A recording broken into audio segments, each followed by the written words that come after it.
बिस्मिल्लाहिर्रहमानिर्रहीम रबिश्रह ली सदरी वयस्सिर ली अमरी वाहलुल उक़दतम बिलिसानी यफ़क़हू क़ौली। अस्सलाम वालेकुम स्टूडेंट्स, आज के इस वीडियो में 1.6 से लेकर 1.10 तक न्यूमेरिकल्स डिस्कस करेंगे। सबसे पहले जो हमारे पास 1.6 न्यूमेरिकल है उसकी स्टेटमेंट क्या है, state the number of significant digits in each measurement. हमारे पास A B C D part है। ए पार्ट हमारे पास क्या है 0.0045 mm। ठीक है जी। सबसे पहले हम इसमें क्या देखेंगे, हम लिखेंगे there are two significant digits.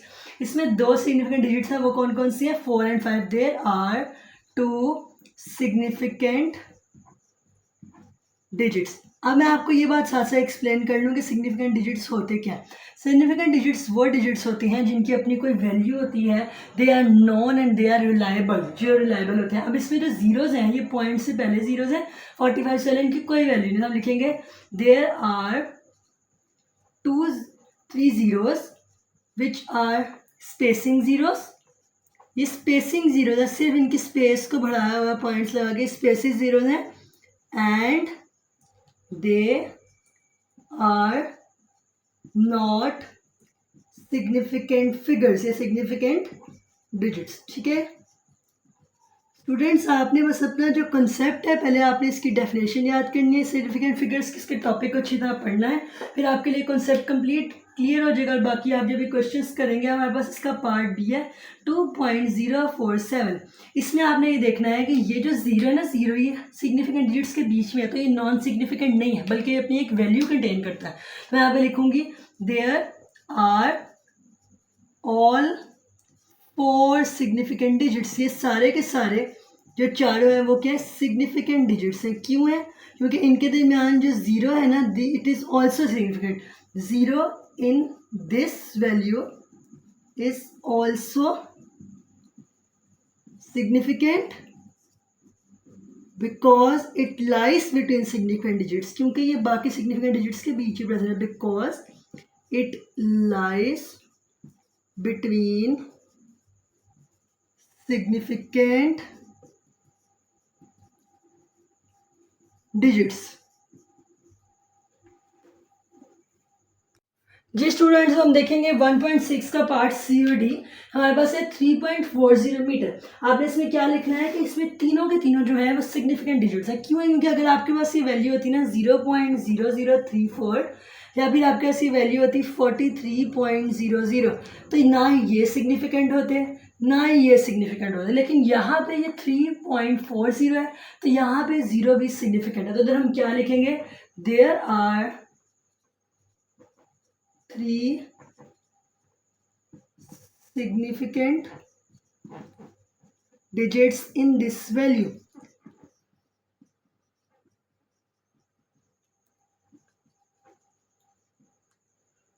और आगे हम क्या लिखेंगे कि यहाँ पे जो एंडिंग जीरो है ना वो भी सिग्निफिकेंट है, क्योंकि क्या दे रहा है, वैल्यू दे रहा है। While ending zero is also significant.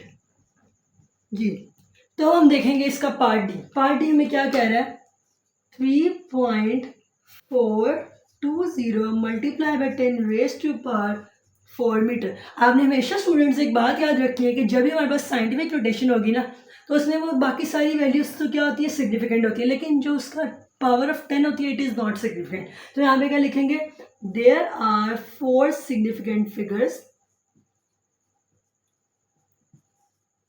इसमें सारे के सारे सिग्निफिकेंट फिगर्स हैं other than the power of 10।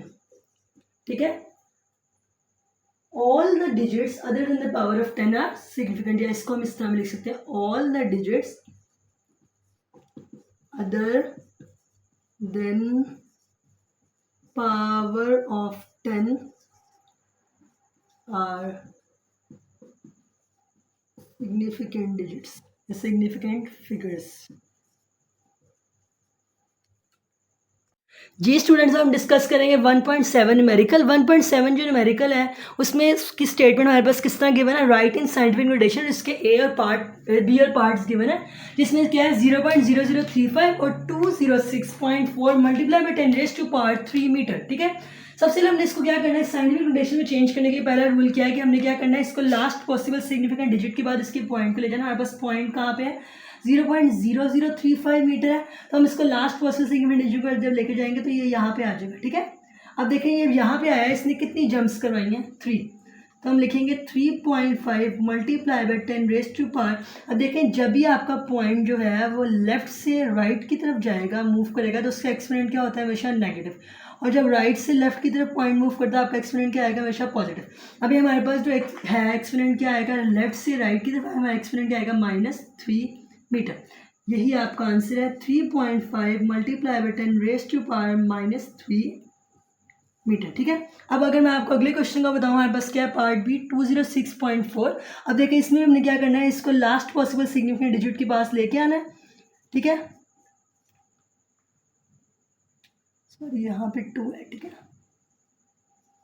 अब देखें आपके पास ये कहाँ पे है पॉइंट, यहाँ पे। अब ये यहाँ पे जाएगा अपने लास्ट पॉसिबल सिग्निफिकेंट डिजिट के बाद, पहले 4 के बाद था, अभी 0 के पास आएगा। तो ये कितनी जम्प्स हुई हैं, 2.064, 1 2 जम्प्स गया कहाँ से है, राइट से लेफ्ट की तरफ, तो क्या आएगा, positive exponents, multiply by 10 raise to power 2 multiply by 10 raise to power 2 metre, and bases are same, powers are added, तो ये 10 और 10 की बेस है, पावर्स ऐड हो जाएंगी, हमारा आंसर क्या आ जाएगा, 2.064 multiply by 10 raise to power 4 metre. जी स्टूडेंट्स, हम जिक्र करेंगे 1.8 न्यूमेरिकल, जिसकी स्टेटमेंट है write the following using the correct prefix, जिसका पार्ट है यहाँ पे इस तरह 5.0 multiply by 10 raise to power 4 centimetre. यहाँ हम सबसे पहले देखना है आपके क्या गिवन है, सेंटीमीटर। हम सबको बताया है कि 1 metre is equal to 100 centimetre, ठीक है। अब मैं इधर इसको सेंटीमीटर को मीटर में चेंज करने के लिए क्या करूँगी, इसको 100 से डिवाइड कर दूंगी, 5/0 multiply by 10 raise to power 4, यहाँ पे 100 से जब डिवाइड कर दूंगी तो ये सेंटीमीटर क्या हो जाएगा, मीटर, ओके। अब देखिए आपके पास, आपको पता होगा कि जब भी कोई भी वैल्यू फ्रैक्शन के नीचे होती है और हम उसको ऊपर लेके आते हैं तो ये यहाँ पे पॉजिटिव है, ऊपर जाए क्या हो जाएगा, नेगेटिव, ठीक है। आपके क्या आंसर आ जाएगा, when bases are same powers are added 4 -2 metre, okay. 5.0 multiply by 10 raise to power 2 metre. अब ये 5.0 multiply by 10 raise to power 2 है। अगर मैं 5.0 जो है इसको multiply by 10 raise to power 2 metre को चेंज करना चाहूँ तो ये देखें, ये यहाँ पॉइंट है और मैं इसको इधर ले जाऊँगी, यानी मैं अपना पॉइंट राइट से लेफ्ट लेके गई तो मैं इसको बना दूंगी 0.5, राइट से लेफ्ट लेके गई तो एक्सपोनेंट क्या हो जाएगा, पॉजिटिव, ओके। आपको क्या आंसर आ जाएगा, 0.5 multiply by 10 raise to power 1 plus 2, 0.5 multiply by 10 raise to power 3 metre. हम सबको पता है कि 10 रेज टू पावर 3 किसके इक्वल होता है, किलो के, और किलो को हम किससे रिप्रेजेंट करते हैं, के से, तो आपका आंसर आ जाएगा 0.5 किलोमीटर। जी स्टूडेंट्स, हम जिक्र करेंगे 1.8 का पार्ट बी, जो कुछ इस तरह है, 580 multiply by 10 raise to power 2 gram. इसको हमने किस में चेंज करना था जी, प्रीफिक्स लगाने, जिस पे पॉसिबल प्रीफिक्स जो भी लग सकते हैं। तो देखें आपके पास क्या है, 580 multiply by 10 raise to power 2 gram. अब देखिए आपको बताया, हम सबको बताया कि जब भी कोई पॉजिटिव वैल्यू हमारे पास होती है तो उसका पॉइंट उसके एंड पे होता है, ठीक है। अब देखिए मैं इसका पॉइंट यहाँ पे लेके जाऊँगी तो देखिए क्या बन जाएगा, 58.0 multiply by 10 raise to power, देखें राइट से लेफ्ट पे गया तो क्या आ गया, positive, multiply by 10 raise to power 2 gram. अब आप मुझे बताएं, काफ़ी स्टूडेंट्स के माइंड में क्वेश्चन राइज हुआ होगा कि ये जो ये है पॉइंट, ये 8 से पहले क्यों आया, 8 के बाद क्यों आया। तो इसकी वजह ये है कि हमने यहाँ पे क्या लगानी है, प्रीफिक्स, ठीक है। और प्रीफिक्स जो है ना वो इधर कौन कौन से अप्लाई हो सकते हैं, जब भी आपके पास राइट साइड पे एक्स्ट्रा वैल्यूज होती है तो हम प्रीफिक्स या तो किलो अप्लाई कर सकते हैं, पॉजिटिव प्रीफिक्स अप्लाई करते हैं ना, या तो मेगा अप्लाई कर सकते हैं, ठीक है। फॉर एग्जांपल अगर आपके पास किसी वैल्यू के एंड पे 2 3 0 0 0 है तो हम इस पर नेगेटिव प्रीफिक्स तो अप्लाई कर नहीं सकते, मिली अप्लाई कर नहीं सकते, तो इधर हम कौन सा अप्लाई कर सकते हैं, या किलो या मेगा, ठीक है। वो हम वैल्यूज़ को गिनेंगे। अब जैसा फॉर एग्जांपल यहाँ पे 1 2 3 है तो यहाँ पे किलो अप्लाई हो सकता है, मेगा नहीं अप्लाई हो सकता। इस तरह यहाँ पे भी हमने किलो अप्लाई करने के लिए इसको पॉइंट को यहाँ पे लेके गए। अगर हम इस पॉइंट को उठा के 5 से पहले ले जाते, 8 के बाद यहाँ पे ले जाते तो फिर हमारा कोई भी फिक्स अप्लाई नहीं हो सकता। हम इधर क्या लिखेंगे, 58.0 multiply by 10 raise to power 3 gram, ठीक है। अब देखें ये 3 है, अब 10⁻³ हम सबको पता है किसके इक्वल है, किलो के। किलो को हम किससे रिप्रेजेंट करते हैं, के से। तो हमारा आंसर क्या आ जाएगा 58.0। ये जीरो लगाने की ज़रूरत नहीं है, ठीक है। तो आप क्या लिखोगे 58 मल्टीप्लाई बाई 10⁻³ ग्राम, और 10⁻³ किसके इक्वल था, किलो के। तो हम लिखेंगे 58 किलोग्राम।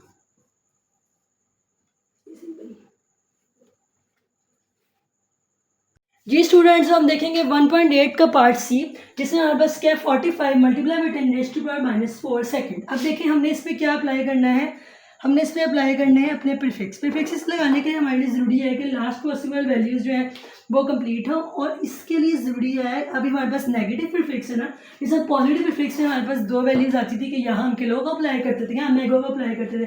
यहाँ पे आपने याद रखना है कि जैसे यहाँ पे 45 है, 45 का ऑफकोर्स पॉइंट लास्ट पे होगा। अब मुझे बताएं कि जब हमने इस पॉइंट को राइट से लेफ्ट पे लेके जाएंगे तो क्या आएगा, पॉजिटिव। तो आपका बन जाएगा 4.5 multiply by 10⁻1 jump -4 second, 4.5 multiply by 10⁻, ठीक है, 1 plus -4, then bases are same, powers are added. 4.5 multiply by 10⁻⁻4 plus 1 second, 4.5 multiply by 10⁻³ second. -3 किसके इक्वल होता है, मिली के। हम सबको पता है 10⁻³ जो है कौन सा प्रीफिक्स है, मिली के इक्वल होता है, ठीक है। और मिली को हम किससे रिप्रेजेंट करते हैं, एम से। तो आपका आंसर क्या आ जाएगा 4.5 मल्टीप्लाई बाई 10⁻³ सेकेंड था, तो क्या लिख दूंगी, मिली। 4.5 मिली सेकेंड आपका आंसर है। जी स्टूडेंट्स, हम डिस्कस करेंगे 1.9 न्यूमेरिकल प्रॉब्लम, जिसके स्टेटमेंट कुछ इस तरह है कि light year is the unit of distance used in astronomy. It is the distance covered by light in 1 year. Taking the speed of light as 0.3 multiply by 10⁸ metre per second, calculate the distance.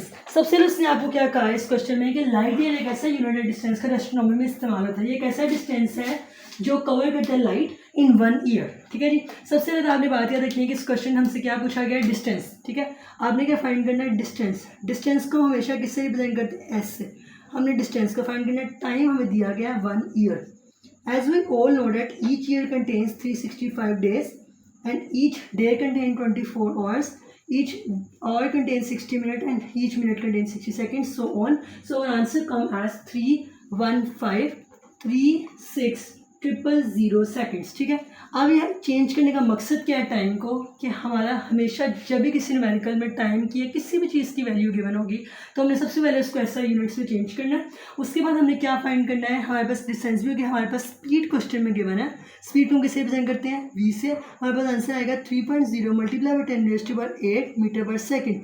ये वो सारा data जो हमारे question में given था। अब हमने इसको सॉल्व करना है, ठीक है। हमने क्या फाइंड करना है, डिस्टेंस। डिस्टेंस फाइंड करने के लिए हमारे पास एक फॉर्मूला है, इन तीनों चीज़ों को मद्देनजर रखते हुए speed is equal distance over time, ठीक है। आपने क्या फाइंड करना है, डिस्टेंस। पहले हम इनको सारे सिंबल्स के हिसाब से लिख लेते हैं, v is equal S over T. हमने क्या फाइंड करना है, डिस्टेंस। डिस्टेंस फाइंड करने के लिए हम ये लिखेंगे s is equal v multiply by t. ये हमारे पास क्या बन गई, इक्वेशन। अब इस इक्वेशन के अंदर हम अपनी सारी वैल्यूज को पुट करेंगे।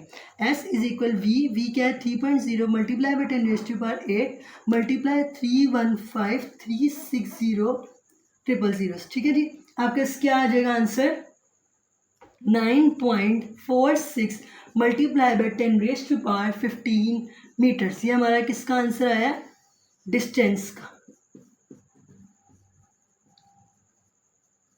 ठीक है जी स्टूडेंट्स। अब है हमारे पास चैप्टर 1 का लास्ट न्यूमेरिकल 1.10, जिसकी स्टेटमेंट है कि express the density of the mercury given as 13.6 gram centimetre per cube, जिसको हमने चेंज करना है किलोग्राम मीटर पर क्यूब के अंदर, ठीक है जी। देखिए हमारे पास जो गिवन है ना उसमें क्या है 13.6 ग्राम मीटर पर क्यूब। अब हमने किसको किसमें चेंज करना है, किसमें चेंज करना है, किलोग्राम मीटर पर क्यूब के अंदर, ठीक है। अब देखिए आपके पास क्या है, ये डेंसिटी गिवन है। हम सबको बताया कि 1 किलोग्राम जो है उसके अंदर कितने ग्राम्स होते हैं, 1000 ग्राम। 1 मीटर जो है उसके अंदर कितने सेंटीमीटर होते हैं, 100 सेंटीमीटर, ठीक है। अब देखिए सबसे हमारे पास जो वैल्यू गिवन है ना वो क्या है, density is equal 13.6 gram centimetre per cube. अब इस ग्राम सेंटीमीटर पर क्यूब को किलोग्राम में चेंज के लिए हम सबसे पहले क्या करेंगे, 13.6 को किससे डिवाइड कर देंगे, 1000 से, तो ये क्या हो जाएगा किलोग्राम। और सेंटीमीटर पर क्यूब है जी, तो आप खुद सोचें कि ये हमारे पास 1 सेंटीमीटर था ना, इसको चेंज किया मीटर क्यूब में, तो क्या आ जाएगा 3 टाइम्स 100। ओके, अब मुझे खुद बताएं यहाँ पे क्या है, 13.6 ओवर 1000 मल्टीप्लाई बाय, इसके हम रेसिप्रोकल लेंगे तो 1 2 और 3 टाइम्स 100 था ऐसे, ठीक है। हमारे पास ये क्या है 1000, 1 0 1 0 1 0 1 0 2 0 ऐसे कट के 3 0 ऐसे कट के हमारे पास क्या बच गया यहाँ पे, ये पॉइंट जो है, ये जब पॉइंट खत्म होगा तो एक 10 इधर आएगा, ये वाला पॉइंट खत्म, ये वाला 0 भी 0 से कट गया, ठीक है। हमारे पास आ गया 136 मल्टीप्लाई बाय 100, और यहाँ पे किस में हमने चेंज कर दी, ग्राम मीटर पर क्यूब के अंदर, ठीक है। 136 को हम किससे चेंज, मल्टीप्लाई बाय 100 कर दिया। अब मुझे खुद बताएं कि यहाँ पे है मीटर पर क्यूब। अब आप मुझे बताओ कि जी हमने इसको चेंज करना है, ठीक है, साइंटिफिक नोटेशन में, तो ये आपका यहाँ पे पॉइंट है 1 2 3 4 जंप है। अब मुझे खुद बताओ राइट से लेफ्ट की तरफ जा रहा है आपका पॉइंट, है ना, तो क्या आएगा positive integer 136 multiply by exponent क्या आ जाएगा पॉजिटिव 4 किलोग्राम मीटर पर क्यूब। ये आपका किसका आंसर है, डेंसिटी इन किलोग्राम मीटर पर क्यूब, ठीक है। अच्छा जी स्टूडेंट्स, अल्लाह हाफिज़। उम्मीद है कि आपको आज की वीडियो अच्छी लगी होगी, और जितने भी न्यूमेरिकल्स मैंने करवाए हैं उसमें कोई भी कंफ्यूजन आपको आए तो कमेंट बॉक्स में ज़रूर पूछें। दुआ में याद रखिएगा। अल्लाह ताला आप सबको बहुत खुश रखे, इज़्ज़त के साथ, सेहत के साथ, रिस्क के साथ। अल्लाह हाफिज़, फ़ी अमान अल्लाह।